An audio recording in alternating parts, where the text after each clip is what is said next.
ఇప్పటికే నల్లాలకు అక్రమంగా మోటార్స్ బిగించే వారిని గుర్తించేందుకు water board motor free tap drive రెండో రోజు కొనసాగుతోంది. ఎండీ అశోక్ రెడ్డి సిబ్బందితో కలిసి మధురానగర్లో తనిఖీలను నిర్వహించారు. పలు హాస్టల్స్, నివాసాల నుంచి మోటార్స్ ను సీజ్ చేశారు అధికారులు. వ్యవసాయానికి వాడే మోటార్స్ తో నీటిని తోడుతున్నట్లుగా గుర్తించారు అధికారులు. నల్లా కనెక్షన్ తొలగించాలని ఆఫీసర్స్ ను ఆదేశించారు ఎండీ అశోక్ రెడ్డి. ఇవాళ మొత్తం 20 మోటార్స్ ను సీజ్ చేశారు జలమండలి అధికారులు. అక్రమ మోటార్ వాడకాన్ని అరికట్టడానికి మోటార్ ఫ్రీ టార్ డ్రైవ్ చేపట్టినట్లుగా తెలిపారు. ఇక ప్రధానంగా నగరంలో మోటార్స్ వాడకం ఎక్కువగా ఉన్న కాలనీస్ లో ఈ డ్రైవ్ కొనసాగుతోంది.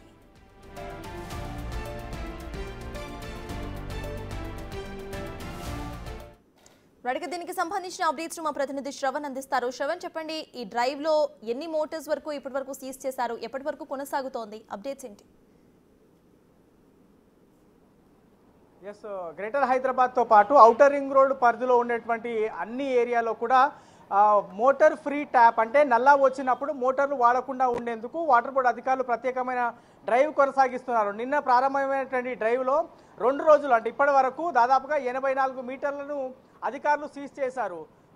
ఆశ్చర్య కలిగించేటువంటి అంశాలు ఏంటంటే వ్యవసాయానికి వాడాల్సినటువంటి మోటార్లు కూడా హైదరాబాద్లో నల్లా ట్యాప్లకి మోటార్లు బిగిస్తున్నారు అనేది వాటర్ బోర్డు అధికారులు చెప్తున్నారు. గ్రౌండ్ లెవెల్కి వెళ్ళి సర్వే చేసినప్పుడు లేదా ఫీల్డ్కి వెళ్ళి అన్ని దృశ్యాలు గమనించినప్పుడు నల్లాలకు మోటార్లు పెట్టడం, మోటార్లు బిగించి ఇల్లీగల్గా వాడుతున్నారు అనేది వాటర్ బోర్డు అధికారుల దృష్టికి వచ్చింది. దీంతో దాదాపుగా 84 మందికి ఫైన్లు వేశారు, 84 సీజ్ చేశారు. సంబంధించిన వాళ్ళకి ఫైన్లు వేయడం జరిగింది. ఈ డ్రైవ్ అనేది దాదాపుగా 4 రోజుల పాటు కొనసాగేటువంటి అవకాశం ఉంది.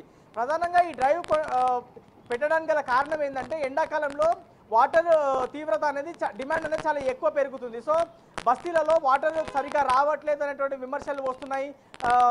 ప్రెషర్ కూడా చాలా తక్కువ వస్తుంది అనేటువంటి విమర్శలు చాలా దగ్గర నుంచి వస్తున్నాయి. వాటర్ బోర్డుకి ఇట్లాంటి ఫిర్యాదులే వస్తున్నాయి. సో దీనిపైన ఎందుకు ఇంత పెద్ద మొత్తంలో ఫిర్యాదులు వస్తున్నాయి, మనం వాటర్ పెద్ద మొత్తంలోనే ఇస్తున్నాం కదా అనేది వాటర్ బోర్డు అధికారులు అంచనా వేసి గ్రౌండ్ లెవెల్లో అసలు జరుగుతుంది ఏందని దృష్టి పెట్టగా పూర్తి స్థాయిలో అంటే వాటర్ నల్లా వచ్చినప్పుడు ప్రతి చోట కూడా మోటార్ పెడుతున్నారు. దీంతో మోటార్ ఎవరి దగ్గర అయితే లేదో వాళ్ళకి వాటర్ అనేది చాలా తక్కువ ప్రెషర్లో వస్తుంది, మోటార్ పెట్టుకున్న వాళ్ళకే ఎక్కువ ప్రెషర్లో వాటర్ వస్తుంది అనేది వాటర్ బోర్డు అధికారులకు గుర్తించారు. సో రాబోయే రోజుల్లో జనాలందరికీ కూడా సరిపడా నీళ్లు అందాలంటే మోటార్లు వాడకం అనేది తగ్గించాలి అనేది వాటర్ బోర్డు అధికారులు హైదరాబాద్ నగర వాసులని, దాంతోపాటు శివారు మున్సిపాలిటీలో నివసించే జనాలని వాటర్ బోర్డు అధికారులు కోరుతా ఉన్నారు. వాటర్ బోర్డు ఎండీ అశోక్ రెడ్డితో పాటు అధికారులు నేరుగా గ్రౌండ్ లెవెల్కి వచ్చి మాదాపూర్, కూకట్పల్లి లాంటి ప్రాంతాల్లో, మియాపూర్ లాంటి ప్రాంతాల్లో ఎక్కువ వాటర్ డిమాండ్ ఉంటుంది, వాటర్ ట్యాంకర్ల డిమాండ్ కూడా ఎక్కువ ఉంది. కాబట్టి ఈ ఏరియాలోనే ఇవాళ ఫీల్డ్ విజిట్ చేస్తారు. ఫీల్డ్ విజిట్ చేసిన తర్వాత మోటార్ల వాడకం చాలా ఎక్కువ ఉంది అని అధికారులు గుర్తించి ఆ మోటార్లన్నిటి కూడా సీజ్ చేశారు. సో ఇప్పుడు మోటార్లు లేకుండానే నల్లా నీళ్లు వాడుకోవాలి అనేది వాటర్ బోర్డు అధికారులు హైదరాబాద్ నగర వాసులను సూచిస్తున్నారు. కేవలం మీకోసం మాత్రమే ఆలోచించుకోవద్దు, మిగతా వాళ్ళందరి కోసం కూడా వాటర్ సరిపడాలి అంటే మోటార్ల వాడకం చాలా వరకు తగ్గించాలి అనేది అధికారులు చెప్తా ఉన్నారు. సో ఓవరాల్గా మాత్రం వాటర్ ఫ్రీ ట్యాప్ పేరుతో డ్రైవ్ని వాటర్ బోర్డు అధికారులు ప్రారంభించారు. 4 రోజుల పాటు ఈ డ్రైవ్ కొనసాగేటువంటి అవకాశం ఉంది. దాదాపుగా 84 మోటార్లను వాటర్ బోర్డు అధికారులు సీజ్ చేశారు. Right, thank you Sagar.